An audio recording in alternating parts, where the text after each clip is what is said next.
There is an essential thing that makes you successful settling in a new country, and that is to get your new working opportunity. Your new work is going to make you happier and to live a better life and to be able to pursue your objectives. Here I'm going to show you how to search for your new working opportunity in Canada. You have here 1. Job searching rule. 2. Templates. 3. Tips. These videos will help you to find and get your work, and you can adjust to it and settle in your new Canadian life. 1. Job searching rule. What is job shadowing? Plus benefits and how to prepare. Observing an experienced professional while they work can show you what to expect in a prospective role. Job shadowing is a way to examine the things you've learned about a job by observing someone as they perform their duties. Learning what job shadowing is and how to have a productive experience can help you determine if a role is right for you. In this article, we answer the question what is job shadowing and discuss how it works, who uses it, why it's beneficial, and steps you can take to prepare for your experience. What is job shadowing? Job shadowing is the process of following a professional through their daily work routine. Job shadowing experiences can last a few hours, days, or even weeks, depending on the situation. Students and college interns usually take advantage of job shadowing opportunities, but companies also often offer job shadowing to their employees to see what other types of roles they might enjoy pursuing. Some companies may also consider job shadowing to be a key part of their employee onboarding and training process. Does job shadowing work? Employers can organize job shadowing through formal programs or through informal requests. Formal programs might be part of onboarding, where all new hires must shadow someone in a similar role for a few days before performing their job duties.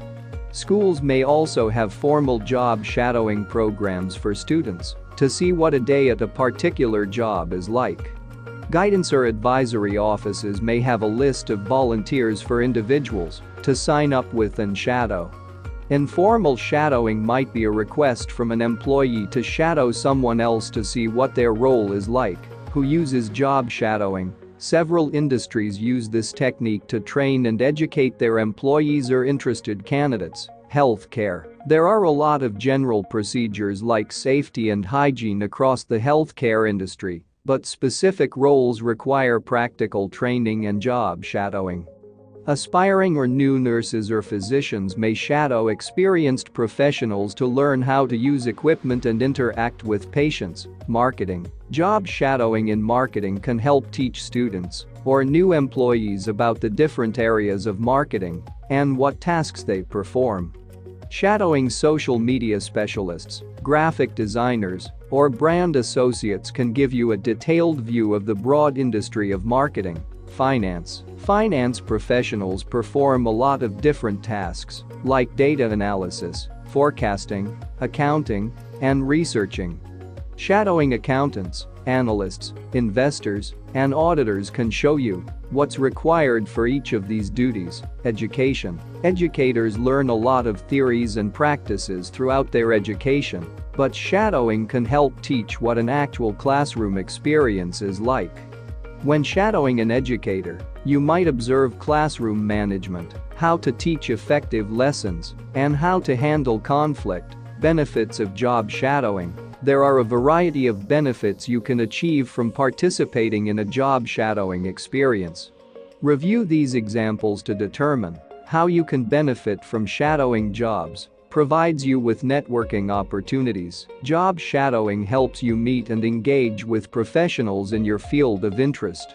It also introduces you to potential employers and allows you to establish meaningful, professional connections. You can approach for career advice, helps you determine whether to pursue education or jobs in a specific field, whether you want to figure out what college to go to, which major to choose, or which jobs to apply for after obtaining a degree. Job shadowing can help you gain clarity about your career aspirations. This is because you witness the daily work environment and job responsibilities required of a certain job title, gives you the opportunity to learn more about a company. If you want to consider employment opportunities with a specific company, job shadowing is a great way to determine whether a company's work culture and values align with your needs, allows you to discover transitional roles to pursue at your company. Job shadowing is a great way to explore other career interests with your current employer. By working with the HR department, you can shadow your coworkers in other departments and decide whether you want to make a transitional role change. If there is a job opening, helps you decide what professional areas you need to improve in. When you job shadow, you can make a note of any technical or interpersonal skills that a specific job title requires daily. This helps you determine what additional education and skills you need to qualify for and succeed in that role, how to prepare for job shadowing and enhance the experience. Follow these steps to prepare for job shadowing to ensure you gain valuable professional experience. 1. Determine your availability. It's important to dedicate time to shadowing, which means your only responsibility during the time is to focus on learning. If you're in school, consider shadowing on nights, weekends, or holidays. In an office or similar setting, be sure your schedule is clear from deadlines and that you can commit the necessary time to shadow.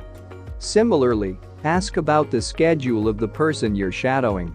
These people might schedule certain days or time slots dedicated to job shadowing. If you're working with a formal program, clearly communicate what dates and times you're available so that intermediaries, like your manager, human resources, or advisors, can help coordinate a date. 2. Do research on the company and job title before you start your job shadowing experience. Take the time to research the company you plan to shadow. This includes reviewing their mission statement and values on the company website and looking at the products or services they offer.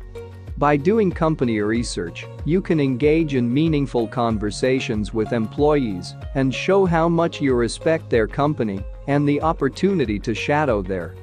Besides company research, it's also helpful that you review the typical job duties and education requirements for the job title you plan to shadow. By doing this, you can develop a better understanding of the job title and come up with questions to ask. 3. Develop a list of questions to ask for an effective job shadowing experience. Plan questions you have about the particular role, company, or facility. People that allow you to shadow them often show you how they spend their day, so depending on the industry, they might explain how they operate equipment, when and why they send emails, or how they might handle conflicts. Questions can help you determine if the role or company is a good fit for you. Here are some questions about the role, career, and the company you can ask. What's the best thing about working for this company? How did you get to this position? What's your proudest achievement? What's the best advice you can give to someone starting this role? Are there any specific skills or technology I should learn to pursue this role? What are the job or salary growth opportunities? 4. Communicate about start times, dress codes, and other important details. Even though job shadowing is a voluntary opportunity, it's still important to make a good impression. This is because the company and professional that you shadow might become a networking connection of future employer. To ensure you make a good first impression, contact the person you plan to shadow and ask them questions about the dress code, office environment, expected start times for work, and their expectations for you. 5. Take notes during the experience. Taking notes increases your engagement with an experience and can help you better retain information and refer to it later. If you're shadowing someone for training, notes can help guide you when you start working independently. Write down what the person does, how they do it, any recommendations they have, and why it's important to the job. Writing things that are confusing or challenging can help you ask specific questions as well. If you shadow someone to learn about a position, Consider noting what you liked or found interesting and what was less interesting to you. This can help you determine if a career in that role is right for you. 6. Reflect on your experience during your job shadow experience. Employees might ask you questions about your career aspirations and the reason you shadowed at their company. By refreshing your memory of why you want to shadow for a particular job or at a particular company, you can present strong answers and convey your professionalism. Review your notes carefully to see if you have any additional questions. 7. Send an email before and after shadowing. It's important to contact the person you will shadow the day before to confirm any details. This shows your enthusiasm and helps you avoid any confusion. Sending an email after you shadow someone shows both your gratitude and interest. Shadowing is a form of networking, so creating that positive relationship can help you if you decide to look for a job in that organization later on. Don't miss any other video. They will help you to move to your new life here in Canada. You do not want to miss this opportunity to educate yourself. Hit the subscribe button and the bell icon and go with us on this journey. 2. Templates. 1. Determine your availability. It's important to dedicate time to shadowing, which means your only responsibility during the time is to focus on learning. If you're in school, consider shadowing on nights, weekends, or holidays. In an office or similar setting, be sure your schedule is clear from deadlines and that you can commit the necessary time to shadow. Similarly, ask about the schedule of the person you're shadowing. These people might schedule certain days or time slots dedicated to job shadowing. If you're working with a formal program, clearly communicate what dates and times you're available so that intermediaries, like your manager, human resources, or advisors, can help coordinate a date. 2. Do research on the company and job title before you start your job shadowing experience. Take the time to research the company you plan to shadow. This includes reviewing their mission statement and values on the company website and looking at the products or services they offer. By doing company research, you can engage in meaningful conversations with employees and show how much you respect their company and the opportunity to shadow there. Besides company research, it's also helpful that you review the typical job duties and education requirements for the job title you plan to shadow. By doing this, you can develop a better understanding of the job title and come up with questions to ask. 3. Develop a list of questions to ask for an effective job shadowing experience. Plan questions you have about the particular role, company, or facility.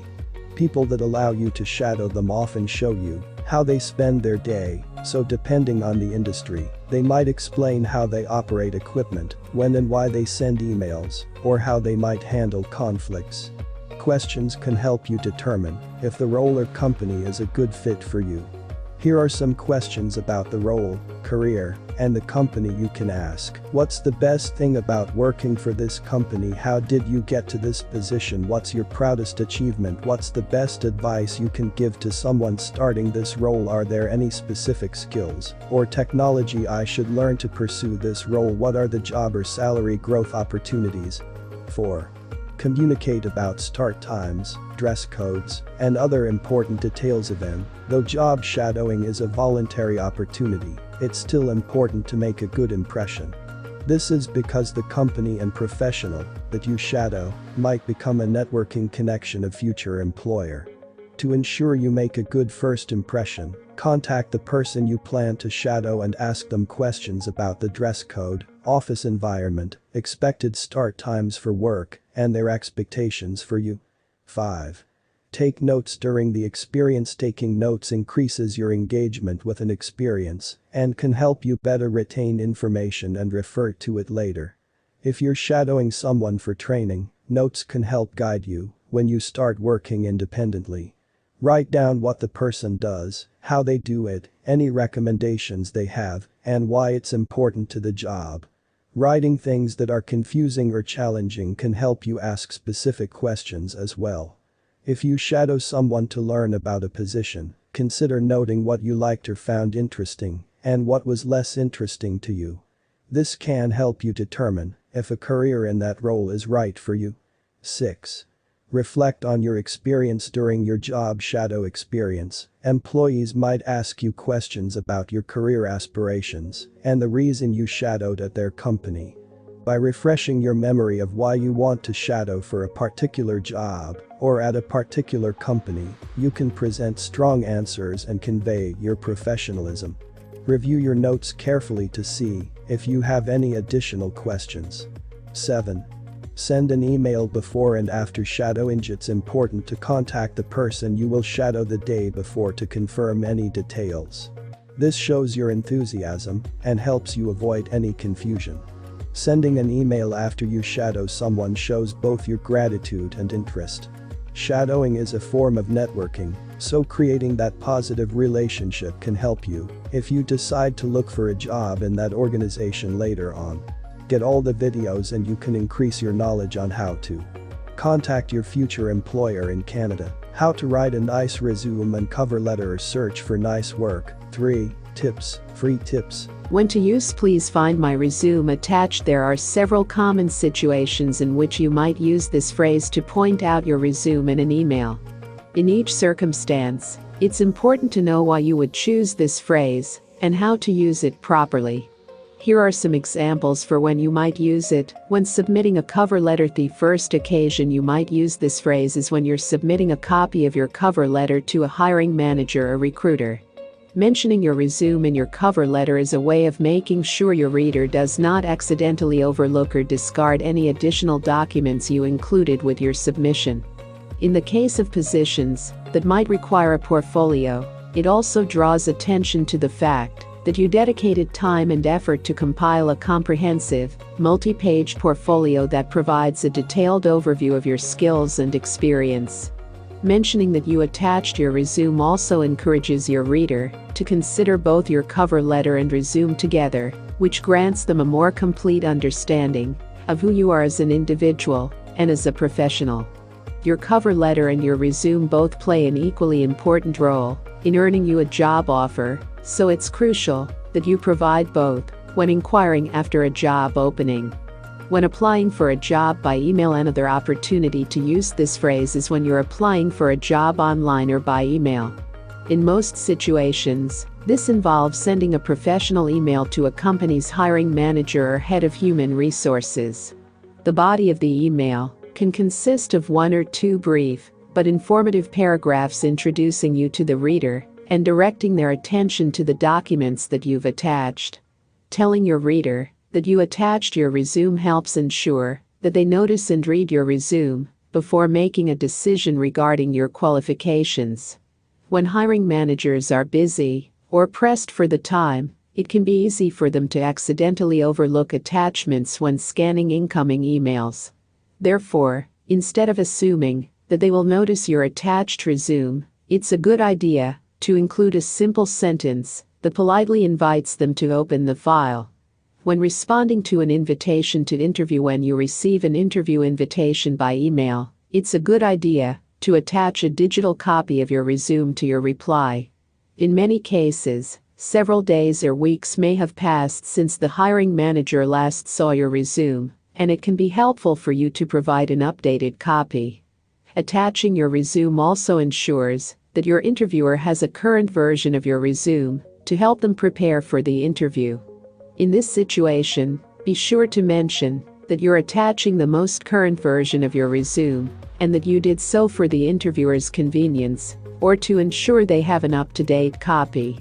When requesting an informational interview, another situation in which you might use this phrase is when submitting a request for an informational interview. Informational interviews are informal meetings that you arrange with an established professional, during which you can ask them questions about their job and industry.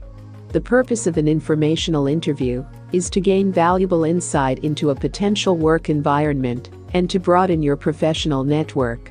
When sending a request for an informational interview, many individuals include a copy of their resume as a way of validating their professional interest and of proving that meeting with them would not be a waste of the recipient's time. Drawing your interviewer's attention to your resume invites them to review your qualifications, and provides them with your complete contact information. If the interview goes well, your interviewer might also decide to pass your resume on to their hiring manager or to another associate in the industry. Alternative ways to say your resume is attached. It can be beneficial to be more creative and reword the phrase so that it sounds different from other candidates. Here are some alternate ways to mention your resume in an email. My resume is attached for your review and consideration. This way of saying the phrase communicates the same premise, but it's more suggestive. Instead of telling the recipient to find the resume, this method simply acknowledges that the resume is available and suggests that they can review and consider it if they choose to do so. This rephrasing is subtle, but the purpose is still very clear.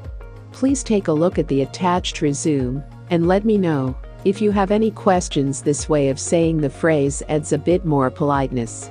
Keeping the word please makes the phrase inherently polite, but then adding on that they can ask you questions lets them know that you're eager and willing to further the discussion.